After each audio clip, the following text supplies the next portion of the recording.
Good afternoon. Welcome to Livingston Parish Council meeting, regular scheduled council meeting. Today is Thursday, June 25th, 2026 at 6 p.m.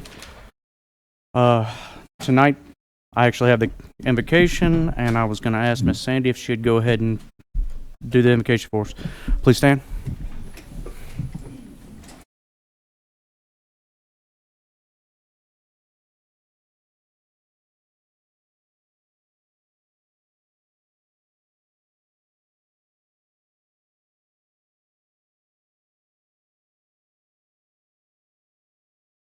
Amen. Mr. Cassio, will you lead us in the pledge?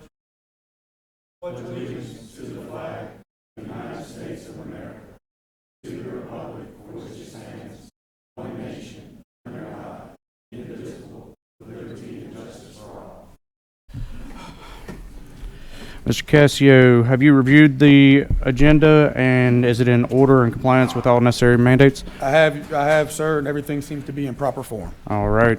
Ms. Sandy, will you call the roll? Ms. Sandifer is absent. Mr. Mangus? Here. Mr. Goff? Here. Mr. Wascom? Here. Mr. Watts? Mr. Coates? Here. Mr. Erdy? Here. Mr. Taylor? Here. And Mr. Shavers is absent. All right. As a reminder, please mute your cell phones. If you have to take a phone call, please exit the chambers and take it outside. Anybody wishing to address any agenda item, we ask that you fill out one of the cards and give it to the staff up here. We'll give you 3 minutes to speak on that agenda item. If you feel compelled to speak on that agenda item and you haven't filled out a card, we'll give you 2 minutes. When you're addressing any agenda item, please address the council. Don't address anybody in the audience. And if you have any questions, we will answer. If the council feels compelled to answer that question, we'll answer those questions after the time has elapsed and you have sat down. All right. Number 8, presentations. Adopt a resolution to enter into a corporate endeavor agreement, CA, between Livingston Parish and the Capital Area Finance Authority's CAFA, regarding revenue bonds to finance loans for first-time home buyers within Livingston Parish. The Livingston Parish Council is in no way authorized to use of payment in lieu of tax against, aka pilot agreements, by the CAFA to finance any major or program within Livingston Parish, state of Louisiana. Miss Kristen? All right, if you wouldn't mind, state your name and address. Hold on 1 second. Thank All you. right. Kristen Delahousie, 601 St. Ferdinand, Baton Rouge, Louisiana, 70802. We are the Capital Area Finance Authority, and Livingston Parish is in that footprint. However, with the tax-exempt bonds that we're issuing, we have to get permission from the parish. Because of the interest rates being so high, we're issuing the bonds. We had $100 million that we did last year. We ran out in May. That y'all approved last year, and we are just coming to ask again if we can continue the program. This is down payment assistance that we have for first-time home buyers and veterans. There is zero risk to the parish. These lenders and realtors that market this program just help these first-time home buyers, and we had 117 people that were able to achieve that dream by using this program. And is there any questions that y'all have, or? Correct me if I'm wrong. You said that y'all help with veterans. Veterans have the VA that you don't have to have any down payment or anything. Right, and USDA, we also do USDA. USDA is 100% financing, but if they, for some reason, can't get that financing through, they can still do that and then couple it with this as well. Okay. So this can be used for, if they say they did VA or USDA and they got their down payment paid, this could help with their closing costs. I mean, as we know with prices, especially now, I mean, it's upwards to $12,000, $15,000 that you're going to have to come to the table with. And so this is helping those first-time home buyers that maybe don't have a house that they've sold with the proceeds to use, or they don't want to deplete their savings. So, all right. Anybody got any questions? All right. All right. You go ahead, Mr. Erdy. Ma'am, is this resolution? Is this the exact same resolution, word for word, of last year this time? Any changes? no. I don't, besides the dates and the amount. So it was 100 million last year. We're going to go with 200 million just because we feel like we're going to be in this bond environment for a while. So we're going to the bond commission in tranches. So we just went to the bond commission last week and got 50 million. So we're going to continue to go and request the funds. So we wanted to request the 200 million for the approval of the parish. Okay. All right. That would be the only difference, and then the dates, but everything else is the same. All right, thank you. Yes. Councilman Goff? Yes, ma'am. Oh, yes, sir. Thank you. I'm still a little bit confused. Okay. I love the concept of trying to help people. If we say no, then you can't bond out that money, or you can't go get the bond money. Is that what you're telling us? No, we can't do it. We can't, our lenders would not be able to, if they had a client that was trying to purchase in Livingston Parish, they would not be able to do that. Okay. Now, we do have other down payment assistance programs that, because y'all are in our capital region, we're able to do, but those rates are higher, so those programs haven't been producing as much, and that's why we've moved it to the bond. So when you sell bonds, and you say are tax-free, tax-deferred bonds, This is volume cap from the state that we go to the bond commission for. right? So you have an entity, and is this a 501c? What is this a for-profit agency? I'm trying to understand when we go out and sell bonds, we're actually going to go out and borrow money. You are, based on our approval. We're going to go out and borrow money that the parish is not responsible for, Right. but we are in an intergovernmental agreement with you just to say it's okay for you to sell it in the parish. I'm still trying to wrap my head around it because last year I had some questions, but now I have more because now we're raising the money up even more. So once it's tax deferred money and you sell the bonds, that money comes and goes where? Into an account. So Can you borrow against the volume cap that we get from the state, that we go to, they have the federal dollars from the allocation. So we might not get up to 200 million, but that's what we're asking for, the permission from the parish council that we can continue to do that up to 200 million. So we're going to go to the parish or to the commission and get 50 million. So we already got approved for that. And that's tax exempt bonds that we will use for the down payment and the mortgages. How's that money paid back? That's paid back. It's a mortgage from the lender. That the lender, like, you have to qualify. So it's somebody that's going to go purchase this home, they have to qualify with the lender. And so the down payment assistance just gets added to that, and it's paid back through the borrower. Over time through the loan.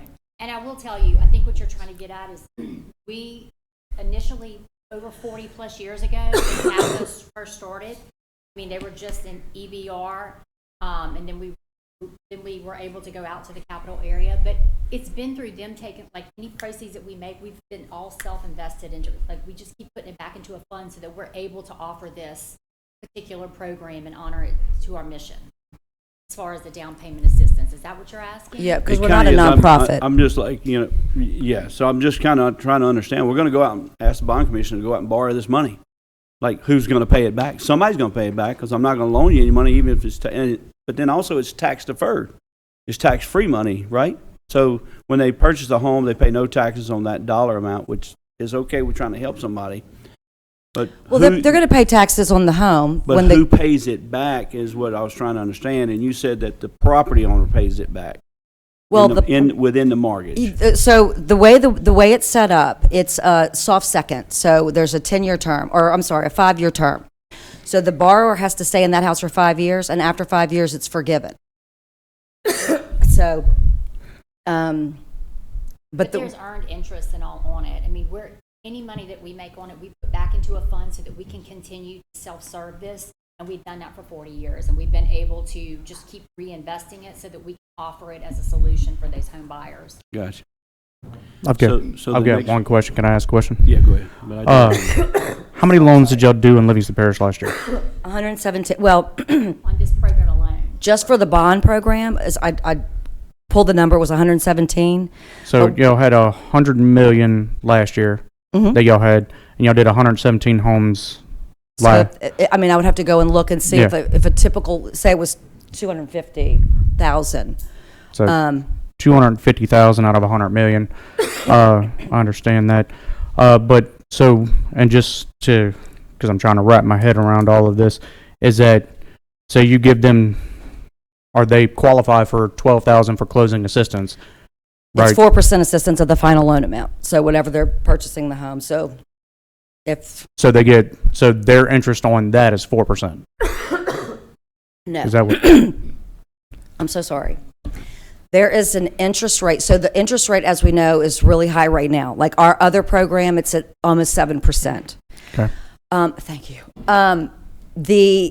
When they go to market with the bond, they get, this is just, you know, how it's always been.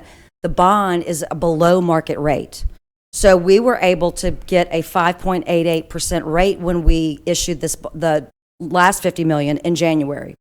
So that means that everybody that's going out to buy a house, it's the rates are high. These rates are lower.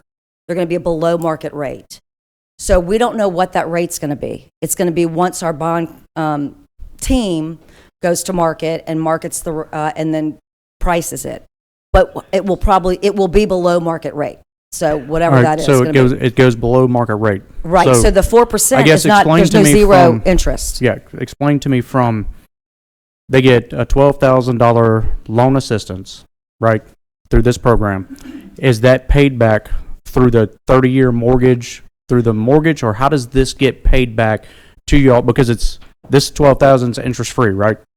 Or is it It is interest free. So the assistance. So let's say the purchase. So they're not paying any interest on the 12,000. Correct. And let's say they move out within, there's a lockout period of 2 years. So say they move out after 18 months, and then they're going to pay all of that back. If they stay in the house after 2 years, it starts to depreciate, or 3 years, it starts to depreciate, and then at 5 years, it's completely forgiven. So let's say they move out in year 10, the title company would release that. It's almost like a lien on the house. And the title company would release it because they wouldn't know any of that money back. But, I mean, it's an incentive to get them in the house without that upfront cost, and then also an incentive to keep them in the house. But if they do move, they would have to pay that back in the terms of the. And in this case, it's a 5-year. So for the first 5 years, they have to stay in the home. So the first 2 years, they pay everything back. After year 2, it would start to depreciate. At year 5, it's 100% gift. But we need, of course, we're asking that they stay in the home for the 5 years. It is based off of the 30-year term.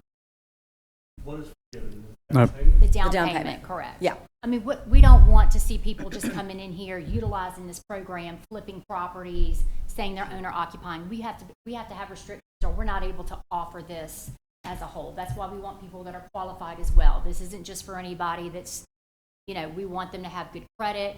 In addition to this, we also have we do programs where we work with them to educate them, understanding what home ownership is about. If you're not, in a place where you can purchase right now, we'll get them to a point where they can later on down the road, home ownership, get their credit where they need it to be.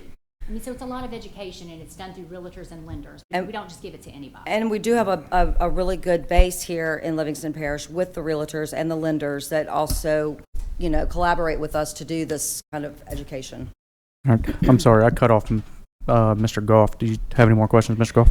I think most of it's been answered. I would love to come sit down and really understand, because I'm still a little bit.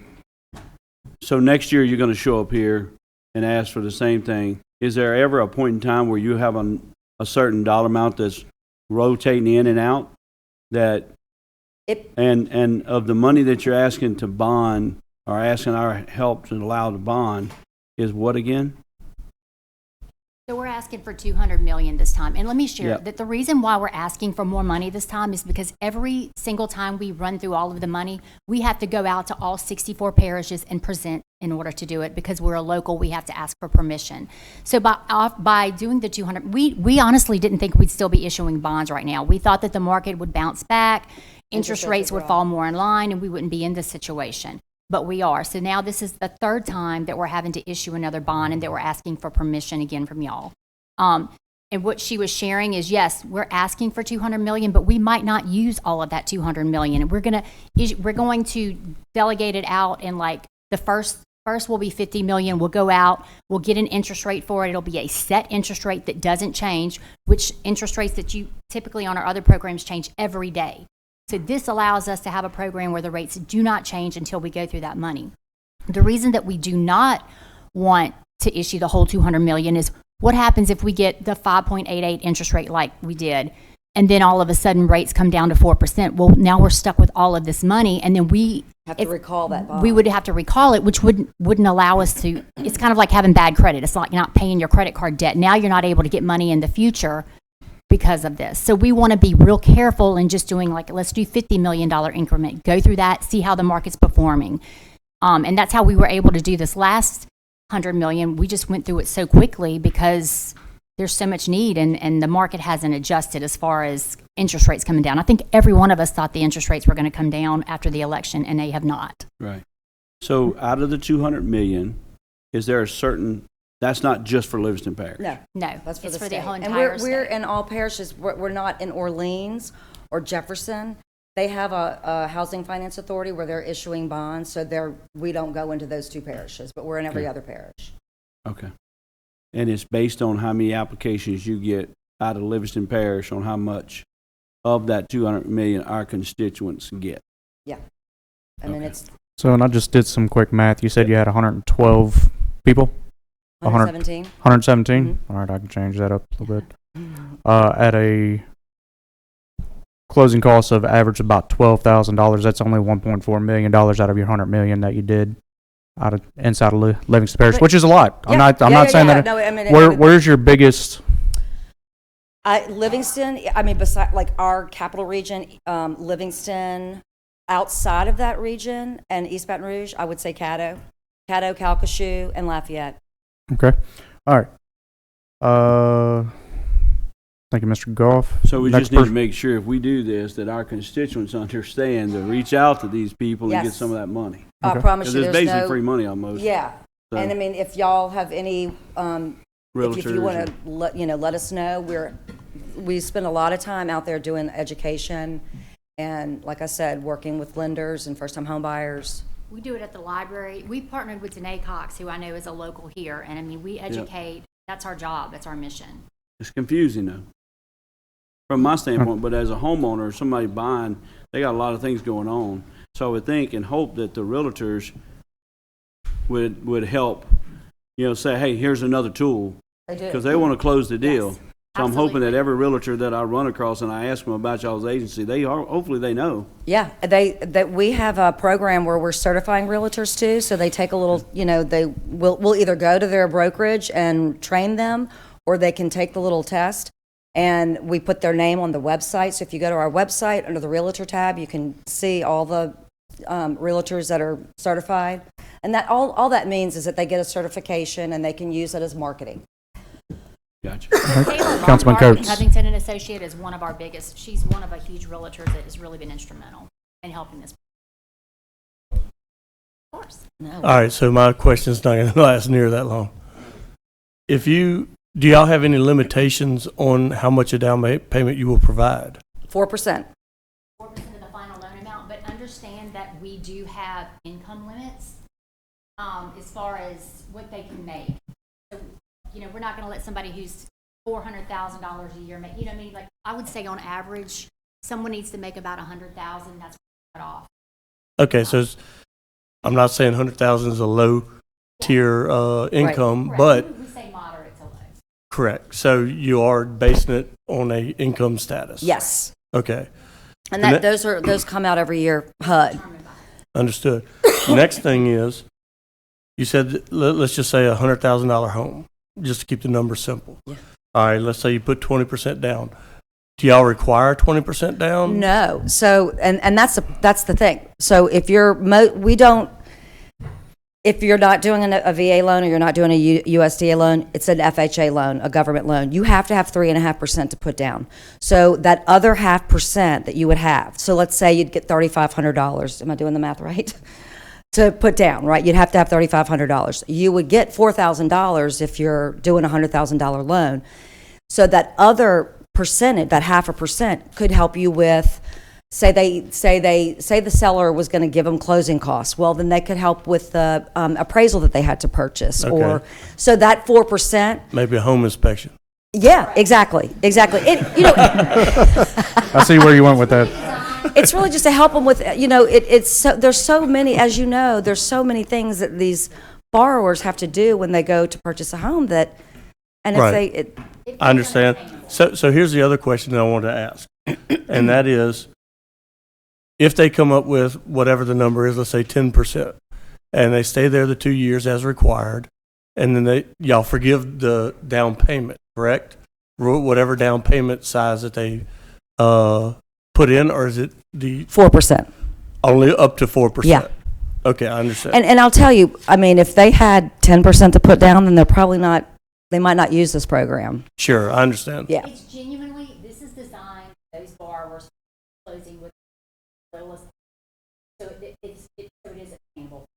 Think about $20,000, you know, with closing all in, down payment, inspection, appraisal, a lot, and it's overwhelming, and it keeps people to where they're like, this is unattainable. But if you had a program that allowed you the opportunity to get your foot in the door and not have to complete your entire savings, Okay, thank you. Thank you. Mr. McMorris? I mean, yeah. Mr. Mickey? You got anything on this? All right. All right. Miss Sandy? Before we vote, I just want to make sure y'all know what y'all need to do. Your Okay. certificate that they provided is like a resolution inside your packet. Okay. And you are not going into a cooperative endeavor agreement. That's already been done. Okay. Previously, in the last year. But you're approving them, they've done everything they need to do. They've had all their publications, and they've been to the bond commission. So their next step is for y'all to approve them to be able to get these bonds. Can And you- you're authorizing the parish president to sign this certificate that's in your packet. Can you read it in for the record? Oh, it's a lot. Oh, no. Okay, never mind. I'll put that in motion. You'll put that in a motion? All right. I'll Got a second. motion by Councilman Wascom, second by Councilman Coates. And go ahead and cast your vote.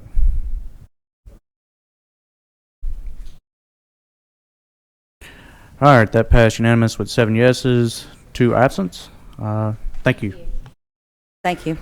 All right, B, 2025 audit presentation, Mr. Mickey Morse, Chief Financial Officer. Mickey McMorris, Livingston Parish Finance. You should have at your desk the audit, which has been made public through the Legislative Auditor's website.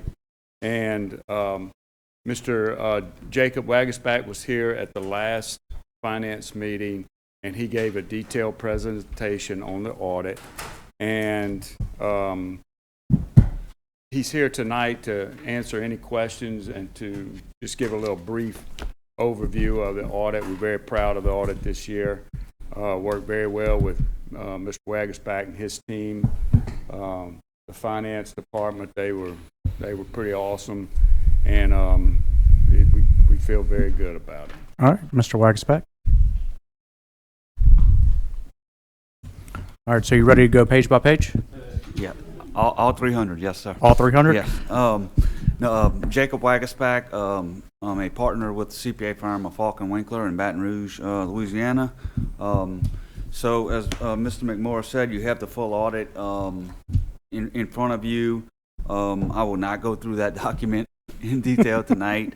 I'm just going to hit some high points, but just kind of want to give you the rundown of timeline. As you know, last year we did extend and we did not issue the audit until July due to some challenges we had. We actually wrapped up, pretty substantially completed the audit on May 28th and met with management then. So much ahead of the June 30th deadline by the legislative auditor. As Mr. McMorris said, we presented June 11th at Finance. We submitted the report to the legislative auditor on June 18th. They will review that, and then they will release it once their review is completed. So I don't think it's quite public, but it is in their hands at their will. And then we did submit it to the Federal Audit Clearinghouse due to the federal monies you received. That was a requirement. We did that today. So all reporting requirements have been met as of today, as far as we are aware. Just to give you a quick rundown of the results of our reporting, I'm going to reference a few pages. So we issued four different reports in our engagements. Financial statement audit. This was just verifying the balances. We had an unmodified opinion on the financial statements, which means there were no material misstatements in the financial statements that are presented to you. I will say that in terms of getting through the financial data, last year we probably had about 30 audit adjustments. This year we were less than 5. So significant improvements in processes and procedures on financial staff is probably the highlight of what we saw this year. In terms of financial management, we issued a report over governmental auditing standards. There was one reportable item there related to budget compliance. You amended your budget as the law asks you to do. You just were not inside that 5% on a few funds. So nothing that cannot be fixed easily. It's just projections were slightly off. We had a audit over under the uniform guidance, which is over federal funding. We had no findings in the federal audit. Last year, you'll note that we had, I believe, 4 findings under the federal audit. So substantial improvements under the uniform guidance. And then the last report we issued was the statewide agreed upon procedures. We had one matter there related to some policies over IT and data IT. But there was one policy that needed some sharpening, something minor that's easily fixed. So that was certainly not a big issue for us, but here to offer to answer any questions. If you want to contact me at a later date, finance staff has my number. You can get it from them, and I'll be happy to meet with you one-on-one if you like. So, thank you. Thank you. All right, number 9. Yes, Mr. McMorris. If I could, I think one of the council member or multiple council members had asked District 4 if they would come tonight just to give a little brief statement as to something they have on the ballot, if that would be permissible. Okay. What we got? Come up and state your name and address for us, please. LJ Relly, Livingston Parish Fire Protection District number 4, 9760 Walker, Louisiana, 70785. Okay. Thank you. So we have our upcoming $32 user fee on the ballot for Saturday, June 27th. The user fee has been around since 1996, and what it does is it funds our stations, our apparatus, and our manpower. It's a vitally important diversification of our income to approve. It represents roughly about 10% of our budget. And our fire department is growing rapidly. We're actually the 12th busiest fire department in the state. And of our near peers, we're the 2nd largest fire district at 225 square miles in the state. And so it's a very rapidly expansive time. We are growing rapidly to meet the need of our community. And so this is something that we're asking the voters to renew. It's not a new tax. It's been around since 96, has not increased, not a dollar since 1996. And so we really just want to let people know that this is what we're here for. We're here to serve you, serve the public, and answer any of your questions surrounding what's on the ballot and how we can provide a great job for the citizens of Livingston Parish. If I'm not mistaken, Mr. Goff was one of the key components in getting this put on the ballot the first time. That's been many years ago, but it was, and when it was initially put on, it was put on because a large portion of our parish, and still some, are homestead exempt, and those entities didn't pay anything, but in 96 that number was a lot larger. So hence the $32 service fee where everybody pays that service fee. And I would encourage everyone to go out and support your fire district. What I would like you to do is repeat one more time the mileage and the size and how that relates to the state, and then also your rating for all of that, what you're doing there. Because I think Baton Rouge is a class 1, which is the best that you can get, and their square miles and what they cover, and ours is what? So we run 225 square miles. We run 7,500 calls a year, and our PIL rating is a class 3. And so out of 10, 1 being the best and 10 being the worst, class 3 is amazing for this 225 square mile district that we have. We have 11 stations, and frankly, there's probably room for another 2 or 3 more. So we cover a lot of ground. It takes some distance, and then with water, we still have a rural parish in many of our areas. And so things that affect fire protection rating has to do with the amount of stations that you have, the travel distance of those fire trucks, which is large, and the water that's available for us to fight fire. So what that means is that we have to overcome that in other areas, which means that we're doing all the proper training, that we're doing fire prevention activities, that we're doing maintenance and equipment, documentation, and making sure that everything's good to go so that we can make up in other areas that we can control, essentially just controlling the controllables to guarantee that we get the best fire rating. Not only does that kind of demonstrate that we're providing a great service for the community, but it also kind of affects what the taxpayer pays in fire insurance. So the lesser the rating, right, so 1 being the best, 3 being really good, that directly affects what our constituents pay. And so that means that the better job we do, they pay less fire insurance. Thank you so much. Thank you. And Councilman Mangus, go ahead. I want to, first of all, thank you very much because I represent the people of District 6, and you're expanding your station on Walker South there, and you just opened Station 11 on South Satsuma. So thank you for providing, such great protection and hopefully lowering the rates for people in District 6. Can you explain the $32 fee? Because there's a lot of people out there that don't understand it, and I try to explain that it's not a new tax. It's been around. Can you explain how that's assessed? And is it a property tax, or is it, Absolutely. So for renters? Yeah, that's a great question. Thank you for asking.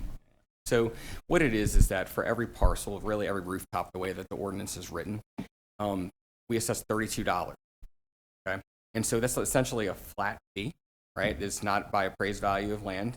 And so just like Mr. Golf said, so it doesn't matter if you're homestead exempt or not. It allows every taxpayer that owns property to pay something towards fire. There's lots of people who do pay more in regular millage on assessed property value. That's much more substantial, but those that are homestead exempt essentially would pay nothing. Right. And so this allows them to contribute to the greater benefit of all of us. But if you're renting an apartment or whatever, and you don't own it, you wouldn't pay the 32? That's absorbed into the property owner's assessment fees. And so that's assessed through case-by-case basis from the assessor's office, but as I understand it, it's for the rooftop. So they may not be paying $32 a door, maybe for $32 for the structure alone. Wow. Okay. Right. Yeah. Right. Correct. And to answer, thank you. To elaborate on your question, if there is a apartment complex that has 3 units of 4 individuals, and then that property owner that receives that tax bill would get a tax notice based on $32 for each one of them. Correct. And then he simply just passes it on as part of his doing business in the rent. Again, it allows us to Operate, yeah. build stations to buy So what trucks. size again in the state? So of our near peers, and that means modern fire departments that are suburban and have a rural interface, and urban, right? We're number 2. The only fire district that has more square miles than us is Washington. All right. Thank you so much for your time. All right. Number 9, Parish President's Report. Decision and possible action regarding the appointment of Melissa Jones to the Florida Parish's Human Resource Authority Board to fill the unexpired term of Brandon Browning with a term ending April 2027. Mr. Chairman, do we know if Mr. Browning resigned? He did resign? I spoke to him today and he emailed me his resignation. Okay, just wanted to make sure. So do we have to accept that resignation? No, so the removal or resignation goes through the board itself. Okay. And it's, if they're removed, 2/3 of the board has to vote for the removal. So his resignation goes through them. The appointment goes through the council. All right. So, does anybody have anything that they want to say on this? Do we have a motion? Got a motion by Councilman Coates, second by Councilman Watts. Wascom. Watts. There's a Watts over there, and I just didn't. Well, he Oh. raised his hand, and he went, and so I looked over there. You know, this is not a Jedi mind trick like this. Okay. So Councilman Wascom, second. Go ahead and cast your vote.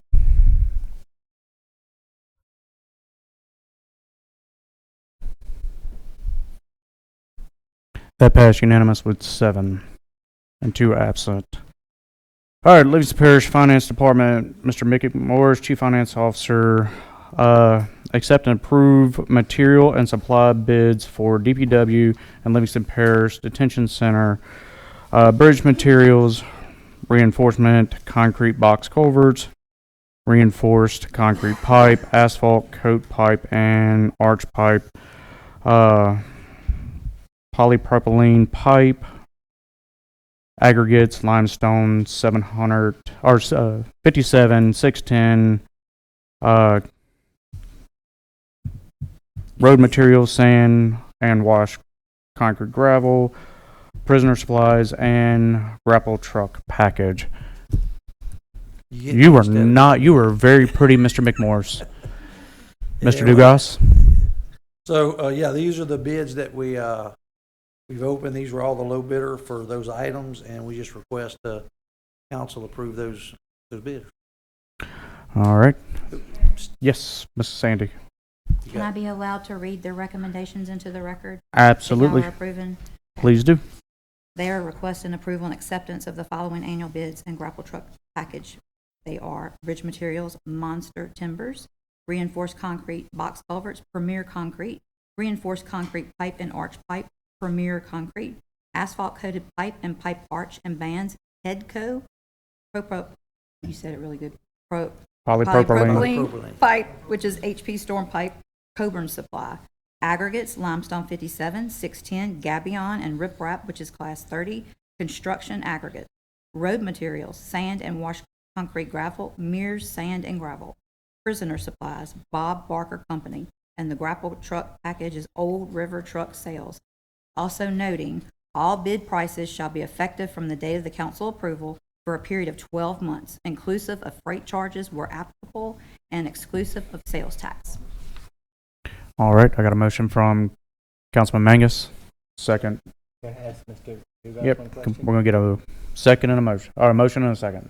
Got a second? Second by Councilman Watts. Councilman Coates, you asked first? Mr. Dugas, Yes, sir. do we have this is for the acceptance and approval of the bids, correct? Yes, sir. I don't see that in the packet. Do we have the price that we're paying for these items? It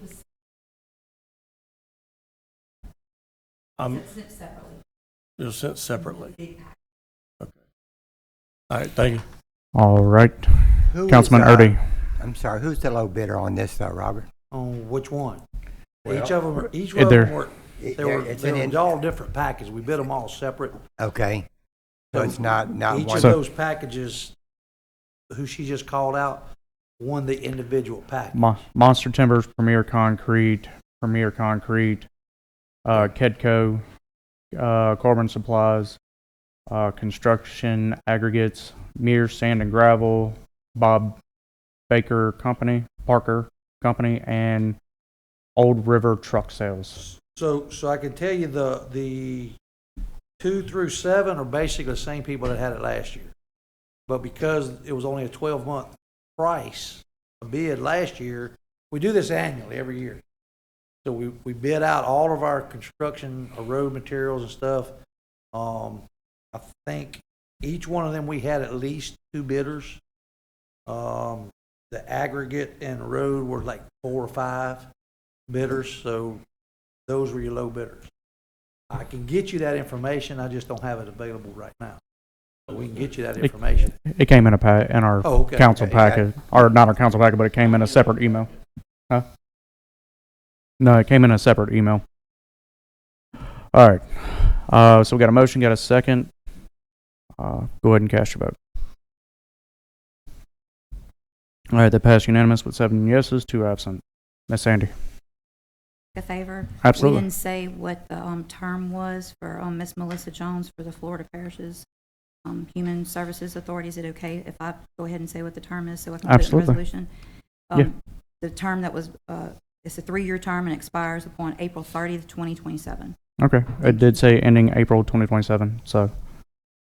All right, thank you. Number 11, Livingston Parish Department of Public Works, Robert Dugas. A, adopt a resolution approving the entity state agreement for state project number H015430 and federal aid project number H015430 Hood Road over Middle Coyle Creek. Mr. Dugas. Yes, sir. We're requesting the authority to sign the agreement. There's a bridge replacement on Hood Road, the middle center bridge, 141 foot long. So we have to do an entity agency agreement with DOTD, and that currently is going to be ready to be let in March, April of next. March, April next year. Got a motion by Councilman Mangus, second by Councilman Wascom. Councilman Mangus. Yeah, I have a question, Mr. Dugas.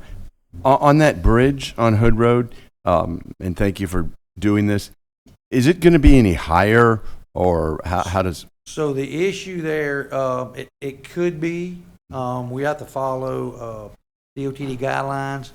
It would probably depend on the H&H modeling of the water flow. The higher you raise the bridge, the longer you have to do the approaches. Right. So the problem in that particular location, as we all know, that middle bridge, I think that's over it gets a lot of water over the road. And I think we've run all the calculations to try to make sure that we don't cause a worse problem. So we don't want to dam up the road because of the approaches, just trying to get the bridge up. Right. So I can't tell you right now. I mean, I'll look at it and see what the elevations are, but I can tell you they're not going to raise it that much if they do raise right. it.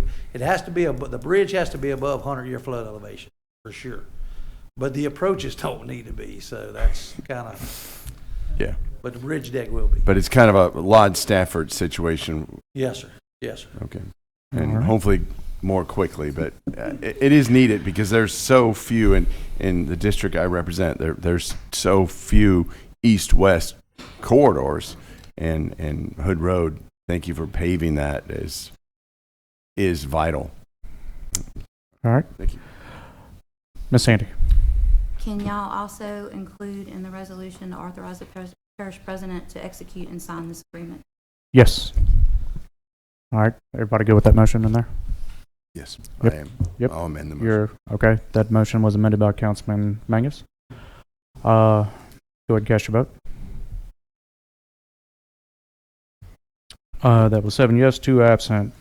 B, adopt a resolution authorize parish president to sign a consent to partial assignment of contract and acknowledgement with CSRS LLC. Mr. Dugas. I'm just going to ask y'all to trust me on this and pass it. Can't do that. So we were in a contract with CSRS to provide a early warning system for Livingston Parish, and they have decided to turn that software over to the Water Institute. And the Water Institute is going to actually do it statewide. But basically, we're going to take what we've paid CSRS to do. They basically are going to turn it over to the Water Institute of the Gulf is the official name, who is actually doing it every parish statewide in every parish. So this is just an agreement for the legal cleanup. Since we paid them to do this and it's our data with them, for them to give it to somebody else, we got to basically say, we're okay with you giving it to them since we paid for it, is kind of words. We do have, Mr. Stoker's here. If you have any technical, where'd he go? There he is. So Mr. Stoker is with CSRS. He might can explain it better than that, but that's about as easy as I can. I like it simple. Is there a motion? Got a motion by Councilman Wascom, second by Councilman Erdy. Anybody got any questions? No? All right, cast your vote. All right, that came back unanimous with 7 yeses. C, Belmont, first filing. The following subdivision completed their 18th-month maintenance period and has been inspected for compliance and acceptance for the parish maintenance system. Acceptance of roads improvement into the parish maintenance system, release of $334,883.25 maintenance bond. It is our recommendation. I will let you know it's 3 roads that total about 3,300 feet. All right. Is there a motion? Yeah, I make the motion. Got a motion by Councilman Mangus. Got a question. All right. Should we get a Second. Second by Councilman Coates. All right, Mr. Mangus, what you got? The Belmont, there's going to be multiple filings of that. Is that road that you're releasing the bond on, are they going to have to travel over that road in order to construct? So again, then we go through this. What we're releasing is the maintenance bond that was on the original construction. When they go to do another phase, they have to put a separate bond in that phase for existing roads. Does that make sense? So this is the construction of phase 1 that we're releasing. Any future construction, they're required to bond any parish road through that subdivision that they're having to travel separately in that other filing. Okay, good. Because in the past, Correct. Yeah, in the past it didn't happen, and then they would, they'd tear it up. Right. So, and that's what, as I understand, that's the way planning does it, is when you go to file for filing 2, 3, 4, whatever. Yeah, we adjusted that. You have to bond. We adjusted that last year. Last year, right. I'm just making sure. All right, Councilman Coates. Thank you. That's all I was verifying. You're gonna have to go through phase 1, 2, 3, 4, all the way till you get to the phase. Well, unless they build their own they could build their own construction. Right, off pace or off the beaten grid. But we do. Yeah, I could assure you, we are watching them because they have to tell us where you're going to go. Right. So you're going to use the main drag, or you're going to use up to the first intersection and turn or whatever. And if they deviate from that, my first call is to compliance. Right. Thank you. All right. Thank you. All right. If there's no more questions, cast your vote. That passed unanimous. All right. D, Greystone Golf and Country Club, 7th filing. The following subdivision completed their 18th-month maintenance period and has been inspected for acceptance into the parish maintenance system. Accept roads and improvements into the parish maintenance system. Release of $192,553.67 maintenance bond. Recommendation? That is our recommendation to release it. That is 1 road, approximately 2,100 feet. All right. Is there a motion? Motion by Councilman Coates, second by Councilman Watts. All right. Cast your vote. That passed unanimous. E, Greystone Golf and Country Club, 6th filing. Accept roads and improvements into the parish maintenance system. Release a $96,511.95 maintenance bond. Recommendation? Yes, sir. It is our recommendation to release it. It is 1 road, approximately 850 foot long. All right. Motion? Motion by Councilman Coates, second by Councilman Wascom. Cast your vote. Livingston Parish Planning Commission. Waiver requested from June 14th, 2026.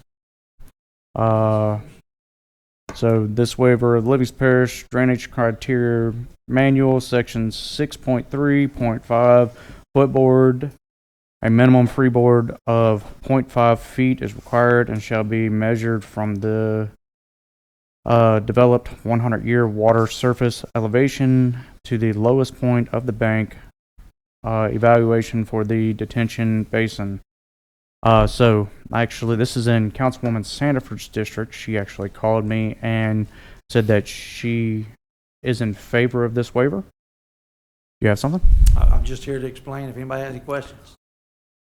Yeah, I do. Do you have a question? Yes. All right, ask your question. How does this affect our CRS and? So the freeboard is not a requirement of CRS. The retention and mitigation is the requirement. What we've done is we've put a safety factor of what we call the freeboard. So all we're doing here in this particular area, for us to get to freeboard, they would have to make it bigger and add more fill. And as they add more fill, that means they have to retain more. So it's a low area. This is for a utility. So, you know, I think we're all good with, all you're doing is releasing the freeboard. You're not releasing the retention or the mitigation. Yeah, I went to a meeting last year at Demco, and that area is like 2,100 homes are severely underpowered in that area. So, Councilman Coates. Microphone. The question I have actually is for Mr. Steve or Mr. Marty, and that is, does this fall into what we had talked about previously with the ordinances that we had created for Demco? Remember when we were talking about the wetlands and all that and moving things? All right, never mind. I think you're talking about AT&T on that one. AT&T. Oh, AT&T, I'm sorry. That was AT&T. This is not an AT&T waiver. Did you? All right. Okay. Does anybody in the office want to discuss this? I'm gonna open up the floor. Any questions? No? For Demco? For Demco? Okay. I think we're good. I have one question for Mr. Councilman Coates. So, the freeboard. So they're not going to have to do any freeboard on this at all? So is that what we're? They're still going to have a retention. So basically what they have to do is build a berm to retain the 20% reduction. So if we require the freeboard, that means they have to bring it up another 6 inches. So if they fill below base flood elevation, the more they fill, the more they got to retain. So we feel like eliminating the freeboard is better than continue to fill in that low area. Okay. All right. Yeah, Morgan is fine with it. I talked to her. She's good with it. All right. Is there a motion? Got a motion by Councilman Wascom. Second by Councilman Goff. Go ahead and cast your vote. I'm done.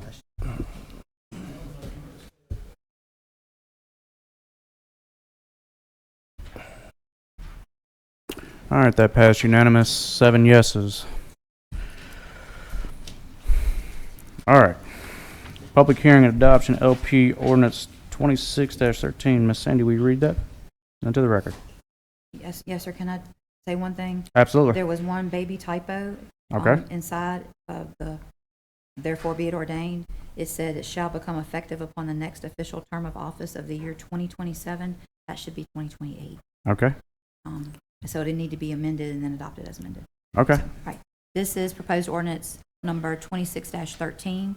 It's an ordinance amending compensation of the council members as per section 2-05 Part B of the Home Rule Charter and Louisiana Revised Statute 33:1233. All right. Is there a motion to amend it? I'll make it. Got a motion to amend it by Councilman Mangus. Is there a second? Second by Councilman Erdy. I'm going to go ahead and open the floor. Does anybody want to speak on behalf of this?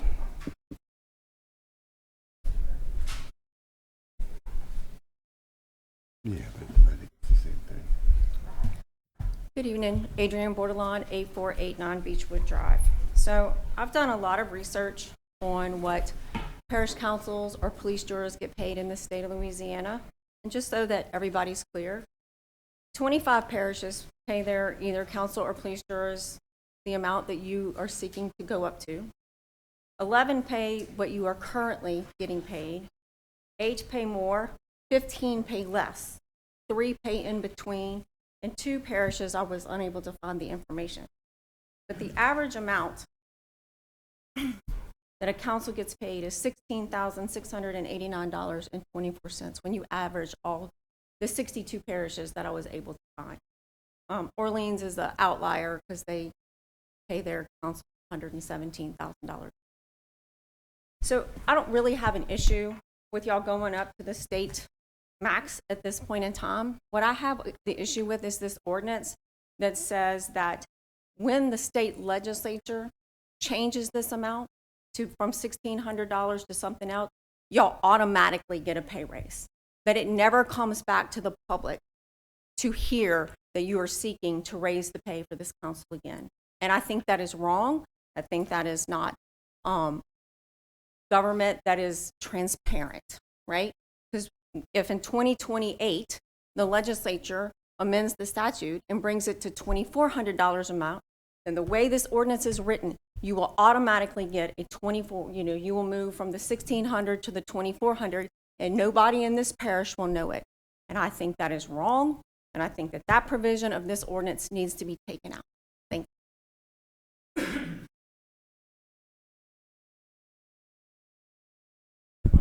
Ma'am, I don't think that, I think you're correct on that part if the state does raise it, but it still wouldn't take, Ms. Teal, maybe you could help on that. It still wouldn't take place until the next election. So let's say we raise it, it passes, and we raise it, but it won't take place until the next election. If the state then raises it, it wouldn't take place, the new raise, until the next election. That is not what this says.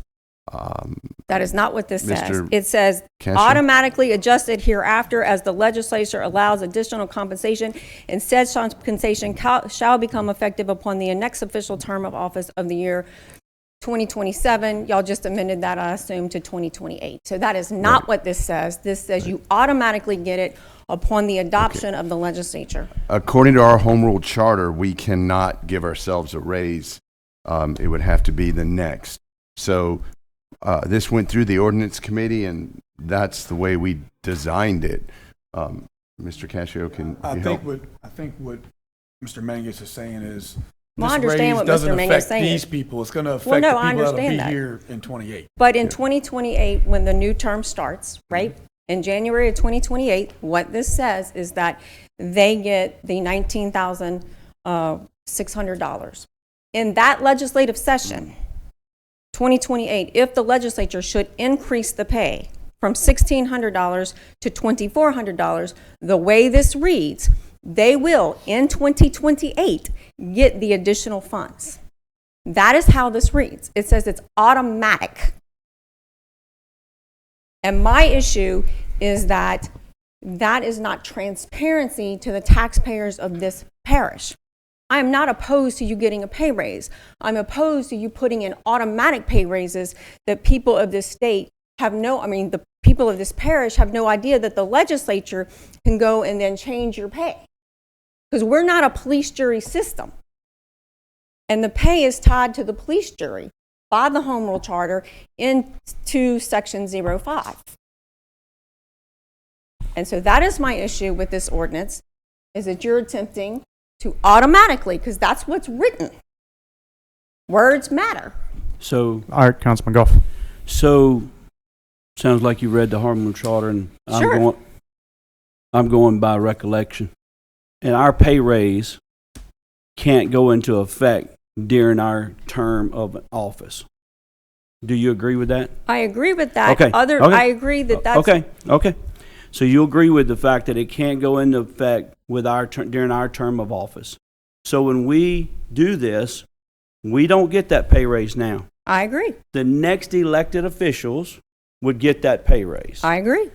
If the legislators choose to increase that number, that set of constituents, because of the home rule charter, not because of the state, That is not what the home rule charter says. the home rule charter basically says that you cannot change the pay for the council.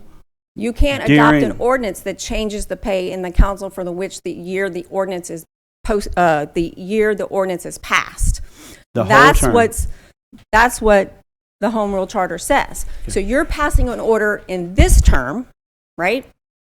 You're attempting to pass an ordinance in this term that says that if the legislature changes the pay in 2028 or any time in the next term, you'll get that pay raise, because automatically means automatically. You would not get it until the following election cycle. Well, that is not what this says. Well, I'm sorry. Well, That's except the way for- I understand it, but I'll get with the attorney and we'll go through the home rule charter. But as I understand it, we have to do this now for the next elected officials coming in the next election And cycle. again, if you want to say that you can get the maximum amount that's currently provided for in the statute, what is it, 1233, I have no issue with that. I have the issue with the additional language. It's the additional language that I have the issue with, because it very clearly says, and automatically adjust hereafter as the legislature allows additional compensation, and said compensation shall become effective upon the next official term of office, which means that you're passing an ordinance today that says anytime the legislature changes the amount in the future, then it never has to come back to the people. It never has to come back to this council. That is how this is written, and I think that is wrong. Okay. Thank you. Thank you. Mr. Taylor. Yes, Councilman Moscow. You know, I appreciate what she has to say, and I think we all agree that we'll support a pay raise, knowing that it doesn't affect the people who serve on this council right now. It's for the future of whoever's elected in the future. If adding one word to this thing to say, like she'd mentioned, adding a word that says that it'll match the state at its current rate, I would be okay with making that change, and so it still has to come back to the vote to the next council. They have to face the people just like we've always had to do it for years. So I would be okay with taking that little section out. I don't know if The reason we put that section in there was we haven't had a raise in no one who's sitting on this council in 22 years, I believe. Yes. And the state has raised during that time. So we just wanted to bring it in line with what the state has. I don't really foresee the state raising, parish councils, but they could. But once again, no one who serves now or in the future would benefit from a said raise until the next election cycle. And we also do have term limits. So, Okay. I don't think it's a big ask. And we are following state law. It's not to throw anybody under the bus, but look what, I know that's a municipality, look what St. George is paying their councilmen. $42,000. $42,000 a year. Okay. I did like that New Orleans salary she talked about. Look, and I'm going to say one more thing here, and regarding to voting for ourselves a raise, or for the next council a raise. And I really wasn't going to say anything, and since she brought it up, I would like to make an announcement that I will vote for this raise, but I will not be running for re-election for this seat next year. So I just want to say that. So but I do know that the people who serve on this council work hard, and for that $1,000 a month that we get, I'm telling you, it hats off to anybody who signs up, runs, and works for this seat. So that money is well deserved for every council member. So, $361 is what it is. well, I'm after just telling taxes. you, it's for the gas, the tires, the maintenance, the phone calls, the stuff. And look, Councilman and I Erdy? say this because I got elected in the 1900s. and I've probably been doing this a long time, and so it's 28 years. So I just want to say next year will be my last year on this seat. Councilman Erdy? But whoever gets it deserves it. Yes, I looked at this all day today. I drove over here tonight, like Mr. Wascom, prepared to vote yes for the $400 raise up to $1,600, I guess you can say. I didn't drive over here for that state law, and I'm not even for that. So, yes, I would vote for the one-time raise. But if we can create an ordinance to delete what the lady presented to us back there that says that we're going to move up with the state legislature or the government, no, I'm not for that. And I don't even know if I'll be here then. I have no idea if I'm going to benefit a dime out of this. But I'm not for the extra raise if it comes up, only for the one-time raise for the next term of people. Just want to make that clear. All right. I don't see it as a problem. The state has, from what I understand, speaking off the cuff, Representative Roger Wilder said that the state has only increased that maybe 2 times since the 22 years, and we didn't elect it not to take it. We never did the last time. So, and when this home rule charter was originally done, we were getting 800. The council, right? 800, and we went up to what, 1,200? Yeah, I think it's 1,200.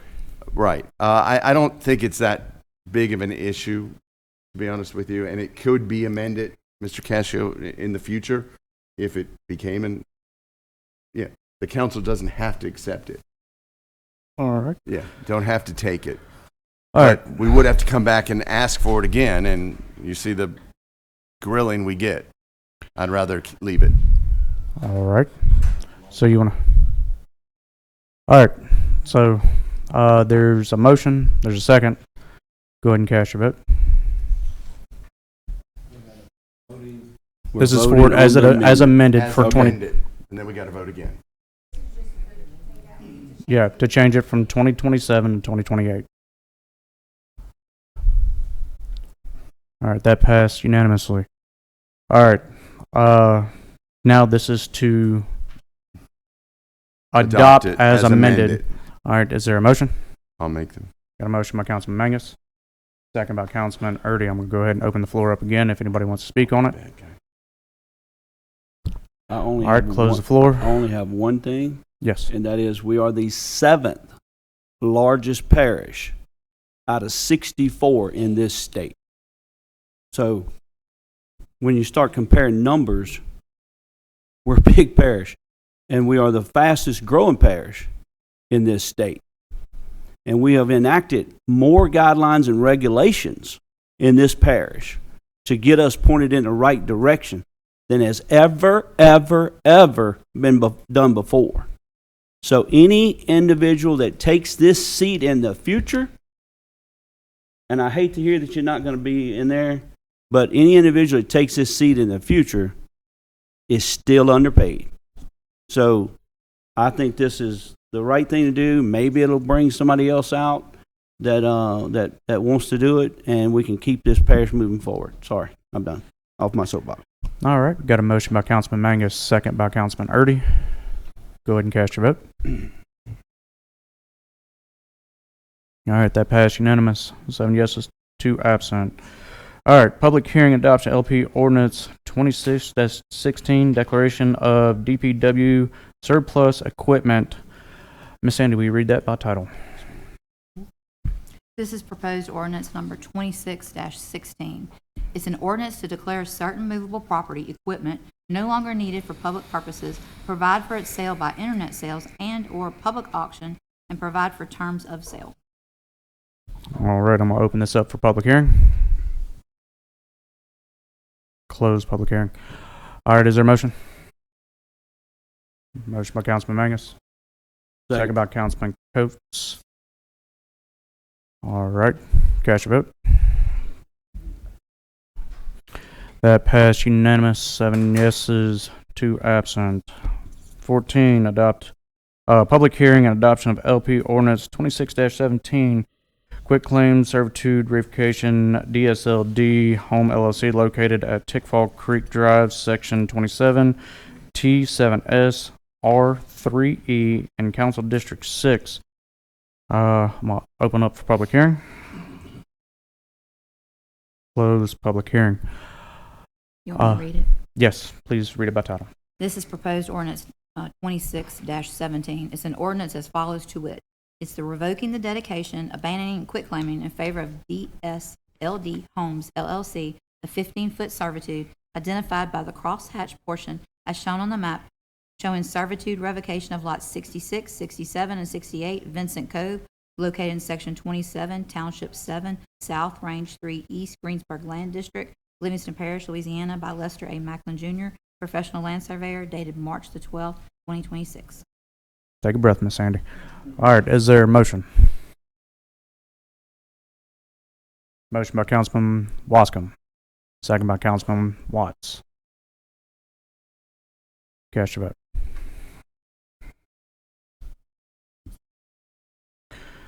That passed unanimous with 7 yeses, 2 absent. All right, adopt a resolution to formally name the bridge located at Burgess Road in Walker, LA, the Donald Burgess Bridge, and request that Livingston Parish Department of Public Works to install signage donated by Traffic Control, Inc.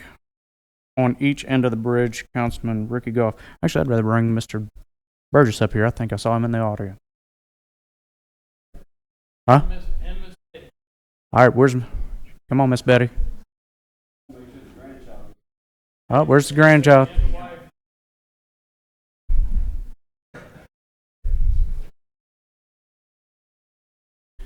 So while Miss Betty makes her way up, and Mr. Ralph, his family's done a tremendous amount and are still doing a tremendous amount for this parish. We were fortunate enough to have Mr. Donald visit us before his passing, and was able to give him some pat on the back and accolades and things of that nature. I wish he would be here tonight to know that that this bridge would be named after him. And it doesn't go lightly to understand what it means. I know to you as a family, but I know what it would have meant to Mr. Donald from that standpoint personally. And I commend the parish president for bringing it up as a topic and bringing it and allowing this council to vote on it and to name that bridge. It's a fine bridge. It's constructed of concrete, and it'll be there for a long, long time. So It's not open yet. I think it's supposed to open next week. well, asphalt Starts Monday. Yeah. So another week. So and what Mr. Golf is trying to say is it is a great honor to name this bridge after him. And we greatly appreciate the sacrifices that he has put to this parish to donate land and to help get this parish moving forward, and to have a bridge that is no longer going to be a wood bridge but a concrete bridge, and name it after him is just an honor. Councilman Mangus? I want to say that when I first was thinking about running, I went to a meeting at Big Mike's, and Mr. Donald was there, and he introduced himself to me, and when he said his name, I'm like, I know those roads named, and he says, no, that's family, and he explained, and he went into the whole deal, and he took the time to talk to me, who was just a school teacher and had no business or experience being in politics, and it was a wonderful conversation, and I enjoyed, getting to know him a little bit. and his son, of course. Thank you so much. So I didn't have any, unless you've got something to say, I'm going to take them. I'm going to ask for a motion. You have something that you want to talk about? You want to say? I just want to say thank you. We appreciate all that y'all have done for him. And I know that he's very happy that things are going along. And like Mr. Megan said, he enjoyed talking to people and he tried to help in any way he possibly could. Thank you. Councilman Goff, I'm going to say that you're giving that motion. I would be honored to give that motion, and Yes, Miss Sandy. Did y'all want to put in the official name, that the official name of the bridge is Donald Burgess Bridge, or did you want to include Memorial Bridge? Councilman Goff. I just want to make sure I get it right in the resolution. I guess, what would y'all feel the best thing from y'all's standpoint? I mean, I think the parish president would be like, whatever y'all are happy with, I'm happy with. If you wanted just to be Donald Burgess Bridge, or if you wanted to say Memorial Donald Burgess Bridge. It looks Steve Donald Burgess Bridge. Yeah. Steve Donald Burgess. We're fine. We're just honored that y'all consider, so whatever y'all. Let's keep it as the Donald decide, Burgess we're fine Bridge. with it. Let's keep it as Donald Burgess Bridge. Traffic control is donatable. Yeah, Brad now. Brad Allen. I know Brad. Yes. All right, so He said absolutely. got a second by Councilman Goff. For motion by Councilman Goff, and I'm going to take the ability through the Robert rules. I'm going to second the motion. All right. So there's a second by the chairman, Billy Taylor. Miss Sandy, call that roll. Ms. Sandifer is absent. Mr. Mangus? Yes. Mr. Goff? Mr. Wascom? Yes. Mr. Watt? Yes. Mr. Coates? Yes. Mr. Erdy? Yes. Mr. Taylor? Yes. And Mr. Shavers is absent. Miss Betty, before you walk away, I want to make sure everyone understands that, there's always a rock behind the guy, but you're more than a rock in this parish. I know that. A lot of people don't realize it, but I'd like to give her a round of applause because she does tremendously. From the Women's Republican to the just list goes on, and we appreciate you as well. Yeah. Ralph's got some big views. Thank you so much. All right. 17, adopt a resolution requesting all parish appointed boards and commissions to follow all state and federal anti-discrimination laws. Councilman Mangus, I'm going to go ahead and roll that floor over to you. You want me to read it in case it's not printed out for everybody, or? You can go ahead and read it. Okay. This is a draft. It's, I want to thank Marty Maley and Mr. Steve Irvin for the help on this. All Louisiana public officials should pledge and endeavor to never violate the Louisiana Constitution and any and all state and federal laws pertaining to discrimination. Each board and commission member will accord every person the right to individual dignity guaranteed by the Louisiana Constitution. Right to individual dignity. Section 3. No person shall be denied the equal protection of the laws. No law shall discriminate against a person because of race or religious ideas, beliefs, or affiliations. No law shall arbitrarily, capriciously, or unreasonably discriminate against a person because of birth, age, sex, culture, physical condition, or political ideas or affiliations. Slavery and involuntary servitude are prohibited except in the latter case of punishment for crime. Technically, every Louisiana public official already, do I need to read that part? All right. Takes an oath to abide by this provision, but all boards and commission members seeking to hold these positions of authority in Livingston Parish must take an oath of office to abide by the Constitution and laws of the United States and the Constitution and laws of the state of Louisiana. Further, a policy for the violation of this pledge and oath of office is hereby created, which specifies removal from employment or office as a penalty for repeat offenses. Furthermore, as a guide, Louisiana anti-discrimination laws protect employees from discrimination in hiring, firing, and compensation based on race, color, religion, sex, including pregnancy, national origin, age 40 or above, disability, sickle cell trait, and military status.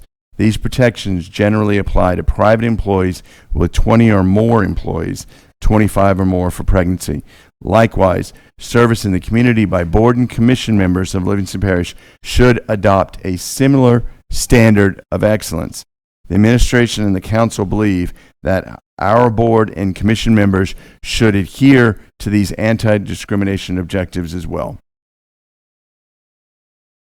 Okay, then the rest of it is protected characteristics. Do I need to read that? You should. Okay. Protected characteristics. The state explicitly forbids workplace discrimination and retaliation on the basis of race and color or religion or sex, including pregnancy, childbirth, and related medical conditions, or national origin, or age, 40 or older, disability, sickle cell trait, military status, including veterans, service members, and their dependents, or national protective or cultural hairstyles. The Livingston Parish Council is hereby adopting a pledge which shall apply to all individuals who desire to serve on any board or commission hereby appointed by the council. And here's the pledge. We, as an administration and council in this parish, commit to doing all we can using our collective power to eliminate discrimination and promote equality in the workplace. Discrimination in any form, including due to race, skin color, national origin, gender expression, sexual orientation, disability, religion, or age, must be erased in the places we live and work. We hereby recognize the important role we can and should play in bringing a diverse and inclusive focus to all endeavors. We believe in building an open community within our parish. We will do our part to identify conscious and unconscious bias and inequality. The effort goes far beyond words of support. Okay. Do they have a copy of any of that, or do I still go? Yeah. All right. We will guide our board and commission members to lead by example. We will take the following tangible actions at all levels of government as follows. Leadership. This change starts from within. Therefore, the administration and parish council will prioritize strategic inclusion at the board and commission level, driving actions together to ensure that those chosen to serve adhere to these standards of decency and education. We will provide new and timely educational content focused on these important issues through all our content delivery channels. Any form of discrimination shall be properly and thoroughly investigated by the parish council, and any and all violations of this pledge shall be addressed as followed. First violation would involve a public reprimand followed by mandatory anti-discrimination training. Second violation would involve a public suspension from duties on the board or commission for a period of 2 weeks and additional mandatory anti-discrimination training and certification of completion. Third violation would require removal from the board or commission permanently. And every member that, if this is approved, that would serve on a board would have to sign this pledge. All right. So we got some cards. Let me see those cards. Danielle Robinson. Danielle Robinson. Please come up, state your name and address.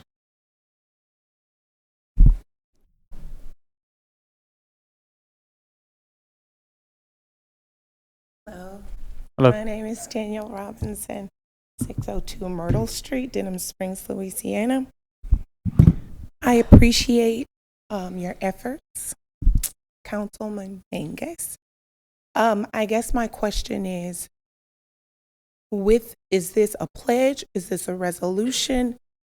Which one is it? All questions will be answered after your time as elapsed. Okay. And Okay. the other thing is, this is already in place. This is already the law. This is supposed to be in place already for any city civil officials, any boards, any commissioners, any public servants, this is already in place. So what are we saying? What was followed prior to this? So everyone has just been able to run rogue and do whatever they wanted to do, and they weren't held to any standard. There is no standard, because this should have been the standard. So what was in place prior to this pledge? And what happens if they refuse to sign the pledge? And why are we giving them for a first offense? You're going to reprimand them, speak with them, and then they're going to have to take a training or then a 2-week suspension. So basically what you're saying is that you were complicit. You guys sat here and said that you did not agree with what the fire board did and the actions that they took. But based upon that pledge, you are saying that you are okay with it because you took and put the same thing in your pledge. So what is the pledge doing if we're all required to follow those laws anyway? And if does this apply? This is just a pledge for the commissioner, for the board members, for who? Because the fire, if I'm understanding correctly, the fire district. Ma'am, you can't talk about fire district. We have to specifically stick with this. This is here because of that. This is here because of that. So what are we saying? Who is going to be responsible for holding anyone accountable who does not abide by the pledge? What's going to happen to that person? How do we know if they followed it or not? Who's going to report it? Since we're all running rogue and that there's no standard and you get to do whatever you want to do, because we've already had those laws in place. There's already anti-discrimination laws in place. Is this replacing something? Are you putting this in addition to something? What standards, what are you doing? And why don't we have a copy of it? Why are you reading it to us? Because it's a draft and the council needs to see it. I believe that it needs to be an ordinance and not just a resolution. And to answer your question, any board that, like the fire board, that's civil service or whatever, they would be held to whatever higher standard. This is the bare minimum, and it's up to, we can raise it at any time. But we have to start out with something. Yes, it is in the law right now. There's not discrimination. However, we need to make sure that everyone agrees to that. Everyone should already. They should. Everyone should already be following. And if someone does not take the pledge, whatever iteration it takes, then they would not be acceptable to be on a board. They would never get that opportunity. All right. So remember, this is just a draft. If we did it as an ordinance, it would have to go, how many times do we have to advertise it? And yeah, it's got to be advertised, and it takes time and has to be introduced, and there can't be any discussion. So, but we can start it this way, and then we can add to it. Heather Chapman Acord.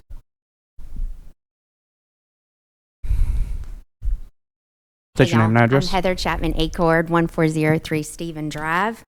So I'm also perplexed by this resolution because on the one hand, like you're saying, this is already the standard.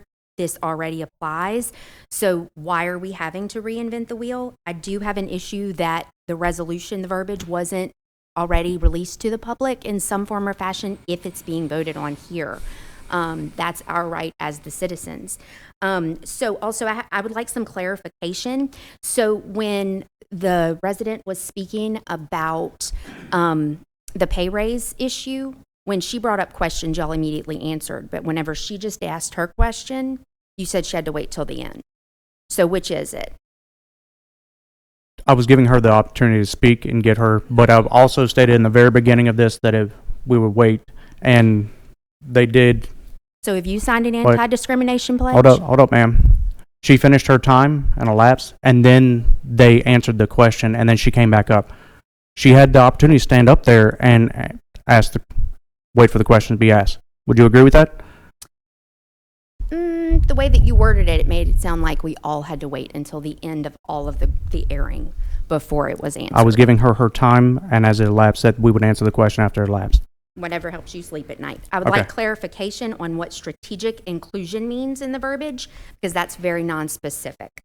So what does that mean? And then also the verbiage made mention of the board as a whole signing the pledge. So is it signed as a board or is it signed as individuals? I perceive that it would be signed as individuals. Yes. So I would say, I would recommend that that be updated because it sounds like it would be adopted by the board, is what it said. And then as far as strategic inclusion, what does that mean? Who is coming up with that definition and how would that be implemented? And as before, your time is still running. The question will be asked after the time elapses. Great. Okay.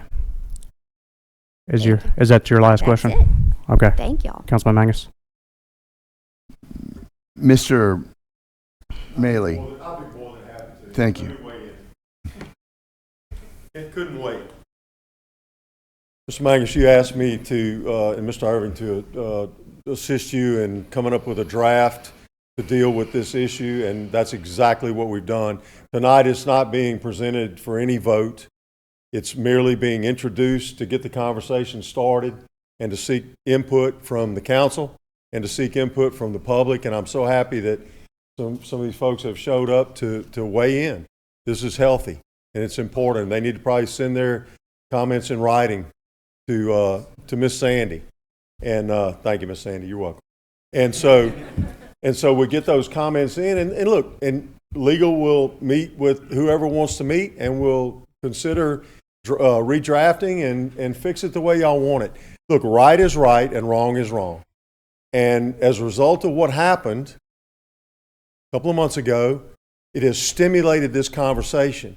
And the whole point here is to put a policy in place that reflects that we do have laws that must be followed, and that you're recognizing that, and that you ask that, as a matter of policy, the people that serve on boards and commissions take a pledge to follow the law, to follow the Constitution, to follow the federal Constitution, to follow the state and federal laws, and they're just publicly acknowledging that they're going to do that. There's got to be some sort of penalties involved with regard to violations that occur, and those can be adjusted in any way that y'all want them to be adjusted. This is just to get the conversation started. So, This is for the board members. Civil service has their own guidelines that they have to follow. 100%, and we didn't put any exceptions in this, but that's a known fact, and that was discussed the last two council meetings. That Yes. if the Fire Protection Board is run by civil service, they have their own set of rules, and you guys can't legislate over the top of that, right? So you can also require certain things to be done, but their rules are going to govern their conduct.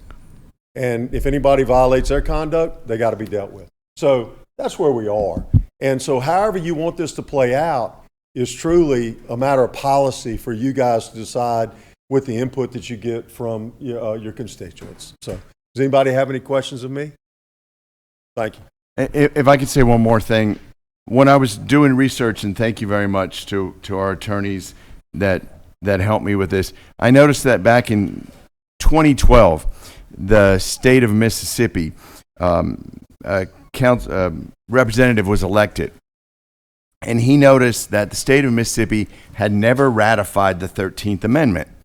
And they didn't have to, because in order Article 5 of the Constitution, how amendments are ratified, it applied. The 13th Amendment ended slavery. But he just thought that it was wrong, and it looked bad that the state of Mississippi never ratified the 13th Amendment. It didn't mean that slavery existed in the state of Mississippi. He just thought it looked wrong that the state never ratified that. And although it is correct we can't in the Livingston Parish violate any of these discrimination laws, but by goodness, we should pledge that. And we do when we're elected. In our pledge that we take, there is a statement to that fact in the Home Rule Charter. But board members, from what just a cursory research, and we appoint to 42 different boards, they don't. We've got policies where they take, have to turn in resumes and all of that, but they should. I know the police department Sheriff's Department, they take pledges. This is just to bring us all in line. And like Mr. Maley said, we're not voting on anything tonight. This is an introduction, not even an introduction of an ordinance, but it's a draft. And we're looking to solicit opinions. All right. Councilman Goff. I know, microphone. So all these people are speaking the correct language. Our attorney drafted together, like we had a few meetings back. We said we were not going to sit on this, and we were going to take a more active and proactive approach. So yes, this is guidelines that everyone should follow. A lot of these boards and entities have people on it that they should know. I ain't going to say that they shouldn't know. They should know. But what we are doing here is trying to come up with some language and some direction from this council and administration that any board, it should be specified and they should sign off saying, I know. Not just, okay, here's your appointment, show up at the board, okay, what's my duties, what do I do? And sometimes that's what kind of happens. We ask individuals to volunteer their time and their services and their expertise in a particular field, hopefully for a board, to make this parish better. But along with that comes a lot of responsibility. So what this does, and it's still a working, breathing document that can be changed. One of the notes that I made here, and what we have to understand is these guidelines that are put forth are a very broad spectrum for discrimination in whatever level it is. So some discriminations could be very minor within a workplace that would call for that type of penalty, if you will. All right, because it's making the person better. So one of the things that I would like to add to the form is that, like everybody does, whenever is could be removal from position or termination or whatever, not limited to that. In other words, we could, as this council wishes, we could skip because of the seriousness of the issue. We could skip all of those steps. Go straight, or number 4, be termination, because, right, so relieving of position or termination or whatever language y'all want to put in it. But I think that should be there to have this council as the ability, because we asked for this to be generated so this council could have the final say on something that is that serious. If it is whatever, I don't know what the perfect example is, but some of this can be very minor, but some of it can be very serious. So we need to have that latitude in there. But if you would reach out to the Miss Sandy, like you said, and we get copies and make notes, and please email them in to us so we can continue this document as a living, breathing document. But we have the support of it being state guidelines right now. So instead of sitting around doing nothing and just letting it fade away, we are being proactive and putting ourselves on the front line and asking for input and direction from our constituents to make this a better document. So this document can be as good as you wish it to be for the most part, but keep in mind we have 100 and something thousand people that we represent and 40 something boards. So we have to come up with something that's across the board, but we want it across the board, literally a board, get it? We want it across the board, but we want them to understand and sign stating that they know what their responsibility, they should know.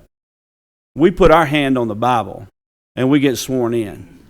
So another thing I wanted to add is if we can get that particular document notarized. And the reason I say that, it sounds like it's trivial, but all of these entities have attorneys that are representing them that can probably notarize that document and let know that that was signed in front of them and et cetera. So I don't want an individual on the board to come to me and say, I didn't get it. I didn't know. That's not what I want to hear. All right, I'm done. All right, Councilman Coates. I just want to say thank you for bringing up the fact that there are already laws on the books that protect these issues. However, there's laws on the books about everything, and people still break them every day. You know, that's why we have law enforcement agencies and things of that nature. So I do agree with the fact that Mr. Mangus was trying to get the ball rolling and do something right. However, there was a contradiction on number 17. It does say adopt a resolution.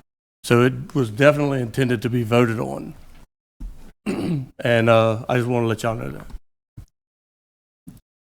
Yes, thank you for that, Councilman Mangus. Councilman Coates. Yeah, it's not my intention that it was to be voted on tonight.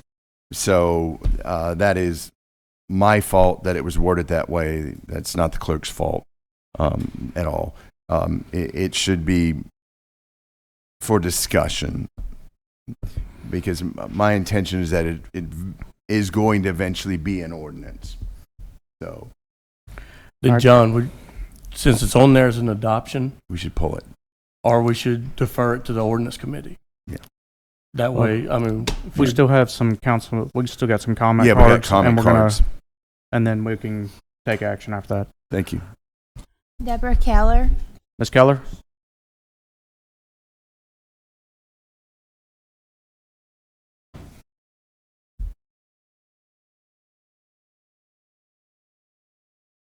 One quick second. Mr. Goff pointed out that actually on the agenda it says adopt a resolution requesting all parish appointed boards and commissions to follow all state and federal anti-discrimination laws.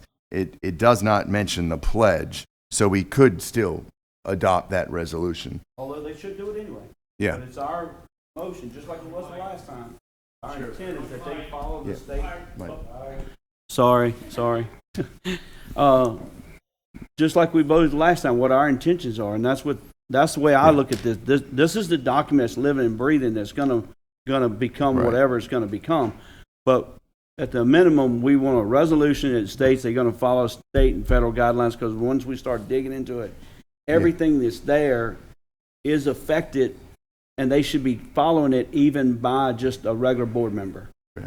So, like you said, the laws are on the books. So we anyway, Mr. Coach, that's fine if we vote on that, even yes, though I agree with that completely. I was kind of shocked when I looked in the packet and saw something different in there. Okay. That's not really how it was labeled Good. on the Well, we're going to let Ms. Keller start. Good evening. Deborah State your name and Keller, address. 30217 Stump, Walker. And I just wish I had an opportunity to look at the resolution, pledge, or whatever it's going to be called after this meeting. But it, to me, from what I've heard so far, is very weak. I'm not really sure, not to put anybody on the spot, I'm not sure the difference between a minor discrimination and a serious discrimination.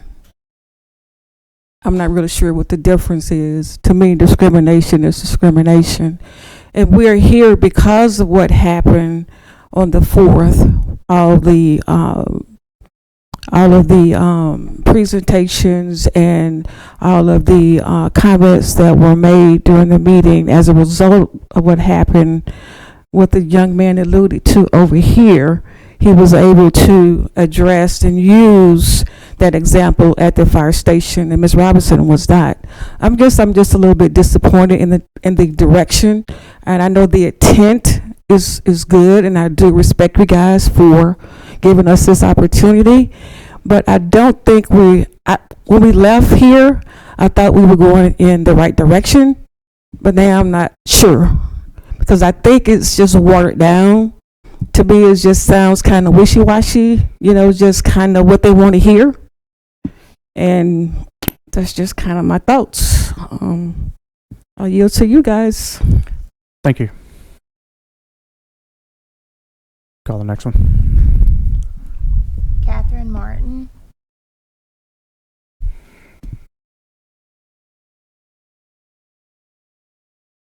Catherine Martin, 30826 West Night Drive, Denham Springs.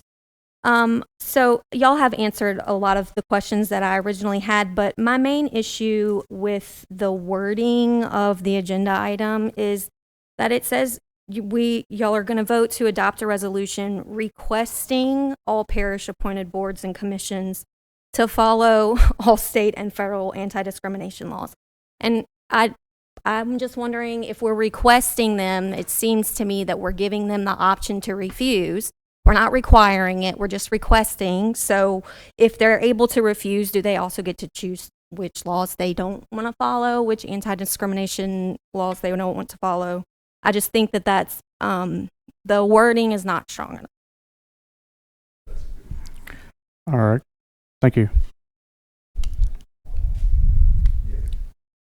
Leslie Aiken?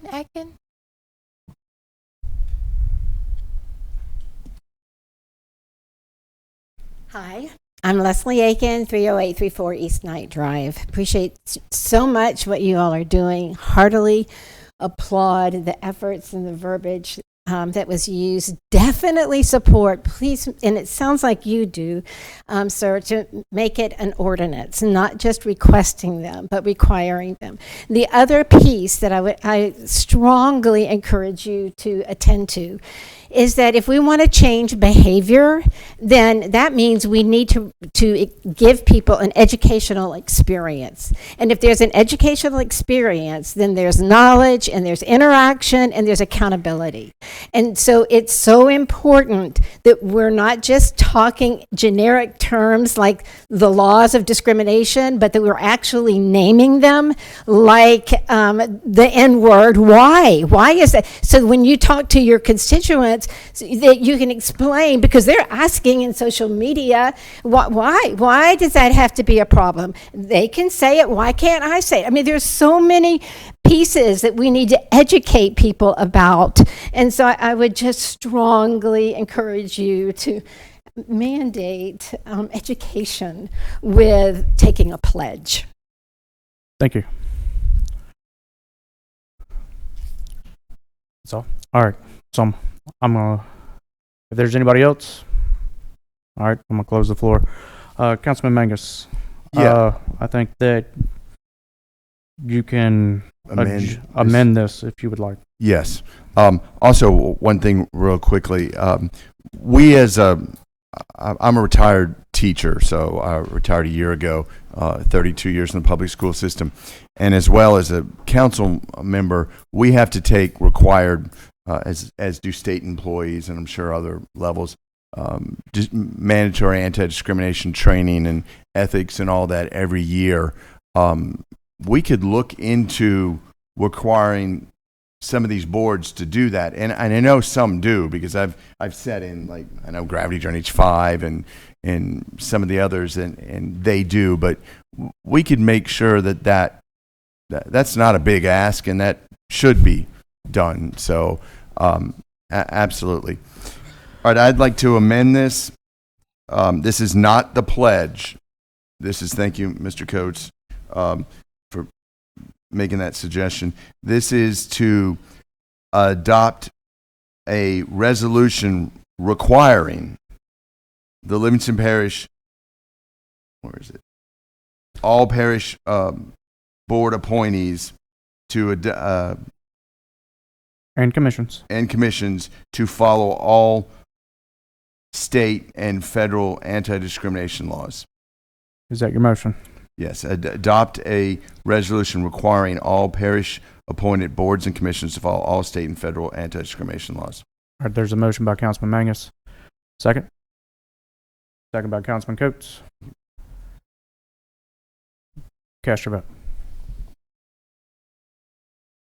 Thank you, ma'am, for pointing that out. That was a good catch. All right. That passed unanimous. No, this is, that, I'm going to put that on your agenda for the ordinance committee to work on that. And Ms. Keller, is that Ms. Keller? Councilman Coates and myself are going to get your phone number. And whenever this ordinance committee happens, we're going to invite everybody. We're going to reach out directly to you to work on this with you. Okay? All right. So All right, 18, adopt a resolution to authorize a waiver of section 125-7A2, building lines, rear yard 20 feet of the property owned by Blaine Petrie located at 32630 White Flower Walker 70785, parcel number 0270637 KD. Councilman Goff. Yes, this is somewhat straightforward. He's constructing they're building one of those buildings, whatever, in the back, and they already have a pre-existing drainage or an all-purpose servitude. So then when he does that, it really squeezes, and he doesn't have the total footage. So he is off the property line. He's not going to be in the servitude, so I would like to make a motion that we grant him that waiver. All right, there's a motion. Second. Second by Councilman Wascom. Go ahead and cast your vote. All right, before you cast your vote, hold up. I was going to open the floor. Does anybody want to speak on this? All right, close. There was no. So that was 6 yeses, 1 no, 2 absent. The no being Councilman Coates. All right, consent agenda. We're going to have to pull some stuff off the consent agenda here. Number 20A and 20B. And if you were here, was anybody here to speak on 20E, F, or G? No, those have been asked by the people that own that property to remove those off the consent agenda and off the agenda completely. So E, F, and G are being pulled completely off the agenda. A, B is moving to the irregular agenda. So we're going to do those first.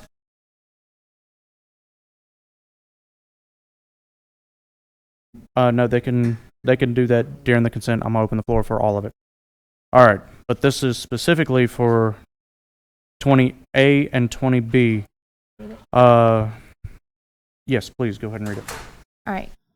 20, Livingston Parish Zoning Commission, A, case 25-19, 13352 Arnold Road. It is 40.69 acres, parcel number 0411256, Ag to R2, in Council District 7. We're going to do both of them at the same time. Okay. And B, case 25-19, 13352 Arnold Road. This parcel is 1.27 acres, parcel number 0411256, Ag to C1 in Council District 7. And I think both recommendations was... Well, both the recommendations denied through the Planning and Zoning Commission, but this is the gentleman that came to us that we requested that he go back and re-engineer this and give them to go to have the front part of his property move from ag to C1 so we can have commercial there, and then the 40 acres on the back to R2.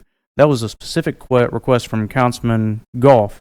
And for the Planning and Zoning Commission to deny it off the request of the council, I find not to be kosher. But that was our request. We stopped it and asked him to do this, and then they're going to deny it because of whatever reasonings. So, Councilman Goff, you got something to add to this? You pretty much hit the nail on the head. I know they get a lot of things going in and out through there, and they've been having extra meetings the whole bit. So I'm sure it was just an oversight on their part, but basically what this is where the intersection at Arnold Road and 447 by the Circle K there is going to be a roundabout. There's been some dedicated funds through capital outlay in Priority 1 and Priority 2, so that roundabout is happening. They should be doing some work on it this year and rolling into next year. That's going to solve our traffic problem. It's going to move it to Kmarket Road, but there it is. So that being said, the commercial area there already goes down on the road and comes down Walker South a little bit, and you got the Circle K on the corner. So this just stays with the master plan that says that corridor, 447 corridor there, especially at that close to that intersection, would remain viable to commercial development. That was our request. We pushed back. They went back. They did exactly what we asked. So that's where we're at today. It does have another entrance on on a road, and it also has the capabilities, if it ever does get developed, to have an access on Avance Road. So with that being said, I would just like to make a motion that we accept, I'm sorry, Approve that we approve the request. for A and B. That's correct, A and B. All right. Is there a second? Got a second by Councilman Watts. Oh, Councilman Watts. Is there anybody that wants to speak on this? Nope. Yes? No? Yes? Yes? No? Yes? Okay. Property owner. All right. My name is David Brown, 13352 Arnold Road, Walker, Louisiana. We're Livingston Land Company, and I did come here a year ago to do it all as R2, and I did take y'all's advice, and I changed it, which was understandable, no problem with it. But one thing I'd like to say right now is even if a development does happen there, or whenever it does, that circle's going to be a long roundabout before that subdivision's ever done. I live in that same area, and I never get caught in that traffic because there's 5 other ways to get to North Walker. You choose to go that way, you get in traffic. I'm not saying they're wrong. I mean, that's just where people want to go, and that's fine. But I'm just saying there are options. Yeah. Thank you. Thank y'all. Appreciate it. All right. Go ahead and cast your vote.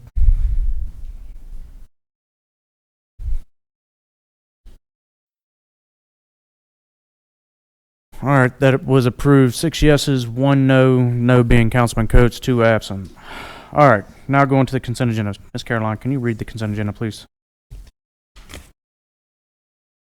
19, adoption of minutes. A, May 28th, 2026, regular meeting of the Livingston Parish Council. B, June 11th, 2026, regular meeting of the Livingston Parish Council. C, June 11th, 2026, Gibbon Crossing Community Development District. D, June 11th, 2026, Gibbon Crossing Economic Development District. 20, Livingston Parish Zoning Commission. C, case 26-36, LA Highway 42, 4 lots, parcel number 0237180, R2 to R1 in Council District 8. D, case 26-37, Weiss Road, parcel number 0535633A, R1 to R1.5, Council District 1. 21, adopt a resolution requesting Livingston Parish Department of Public Works to place all way stops within Arbor Walk subdivision and Hunters Ridge subdivision located in Council District 6, John Mangus. 22, board reappointments, resignations, and removals. Master Plan Review Committee removal of member Zach Thomason in Council District 1. B, Master Plan Review Committee appointment of Kenny Morrison in Council District 1, Lonnie Watt. All right, so I'm going to go ahead and open the floor for the comment card. Caroline Mons.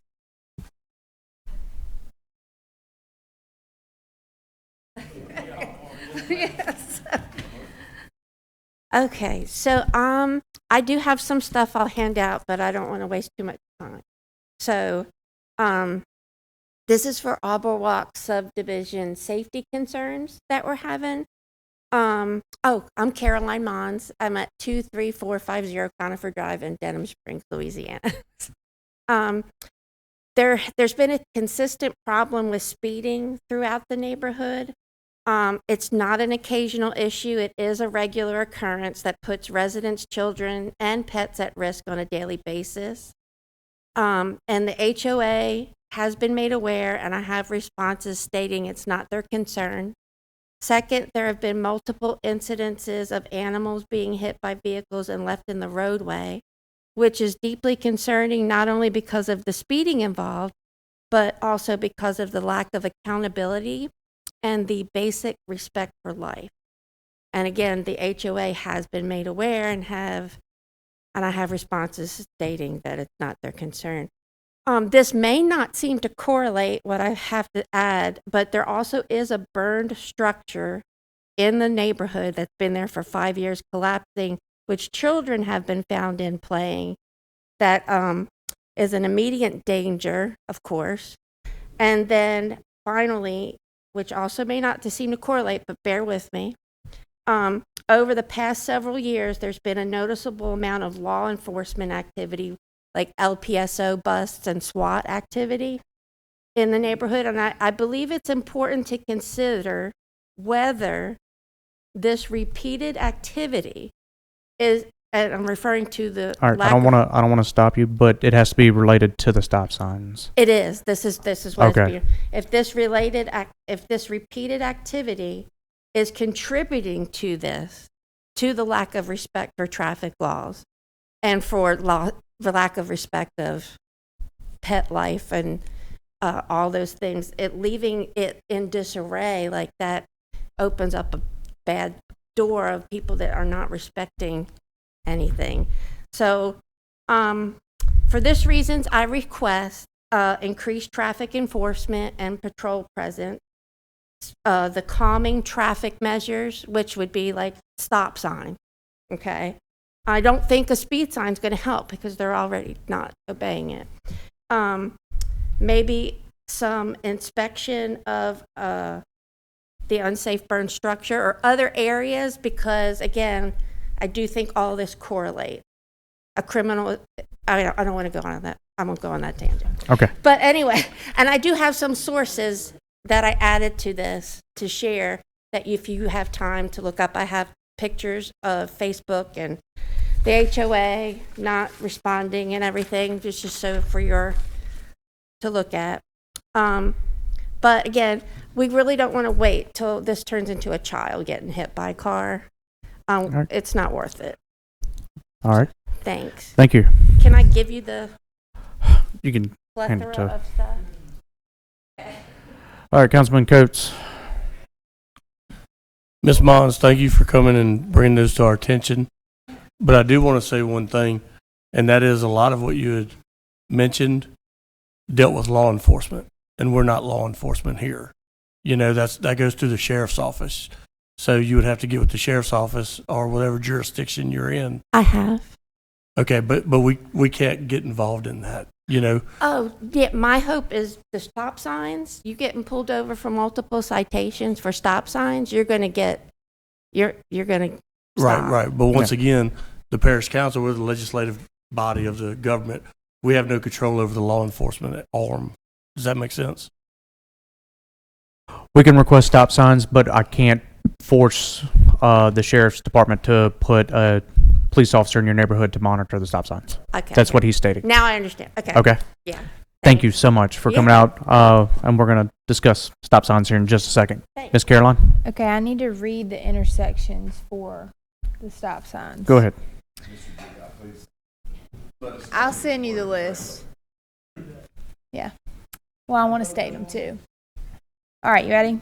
Mango and Arbor Walk, Apricot and Arbor Walk, Conifer and Black Walnut, Conifer and Avocado, Conifer and Cinder, Mango and Cinder, and Cinder and Colt. All right, Councilman Mangus, is there a motion? Yes, it's a motion to make those all way, right, Mr. Dugas, on those, because what my discussion with Mr. Dugas, basically those streets had either one stop sign or two stop signs, but not all three. So, and they were varied. Like if you're going east, you don't get stopped, but at the next one west you do. So they just wanted to make them consistent. All right, sorry about that. This is all right. So always stop. This is consent agenda. It's not a motion for that. It's okay. We got to do all of it. All right. So when we're going to discuss 20C and D, those were C came with approval from 8 yeses, 1 absent, and D also came with the approval of 7 yeses, 1 absent, 1 no for the Planning and Zoning Commission. So is there a motion? Got a motion to accept the consent agenda by Councilman Mangus. Second? Second by Councilman Coates. Cast your vote.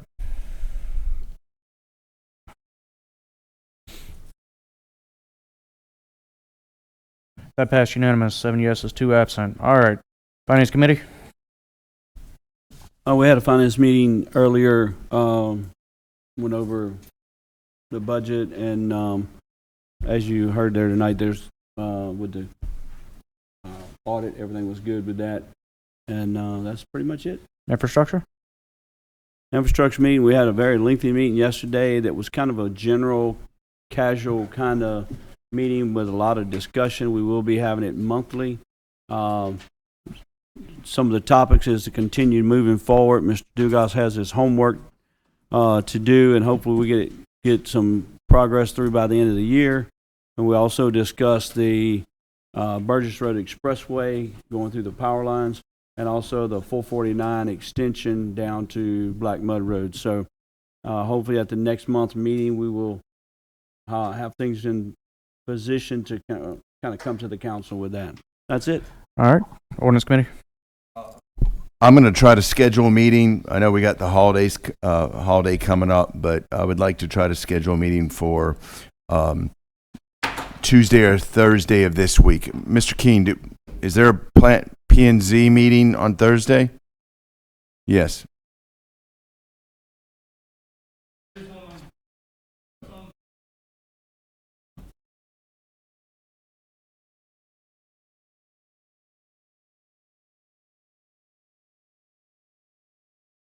We don't have one on the 4th. All right, there's one on the 2nd, so you'd have to do the 30th or the following week. Okay. Let's look at it doing it the Tuesday then. I'll have to check. This next Tuesday. That'd be the 30th. The 30th. And right. let's schedule. Is that okay? Ordinance. All right, we're going to move forward and come back to that. District Attorney's report. No, everything's good. We have nothing to report. I think we have another meeting before the 4th of July, so I want to wish everybody a happy and safe 4th of July. I know there's going to be multiple 4th of July celebrations throughout the parish. So everybody, please be safe, behave yourselves, so we don't have an influx and nobody gets hurt. Thank you. All right. What you got? All right. So tentatively, they'll have something on the 30th for the ordinance committee. All right, Councilman Wascom. No, I don't have any comments. I want to know. I guess I do. I want to know about the ordinance committee when it comes up. But it is going to be on the 30th at 6 o'clock. Okay. Yes. All right. Yeah. Have a happy 4th of July. Councilman Coates. Want to remind everyone, Saturday's a day to get out and vote. We're expecting low turnout, so make sure you turn up to vote and bring about 5 friends with you. All right, Councilman Erdy. Yeah, I had decided to be sick for a few days, but now I'm well, so I decided to get well again. All right, Councilman Mangus. Just let everybody know in District 6, we are, not we, but the Patriots RV is going to ribbon cut on the 2nd. So if you can make it to 9 a.m. because of the heat, and they're going to be open July 4th. Yeah, 9 a.m. All right. Ricky's World. Ricky's World, just remember Saturday, like I said, for election, and support your fire department. They're the guys that show up when you call. Got your hearing aids turned on? You good? All right. Motion to adjourn. Got a motion by Councilman Mangus, second by Councilman Erdy. All in favor say aye. Aye. All opposed?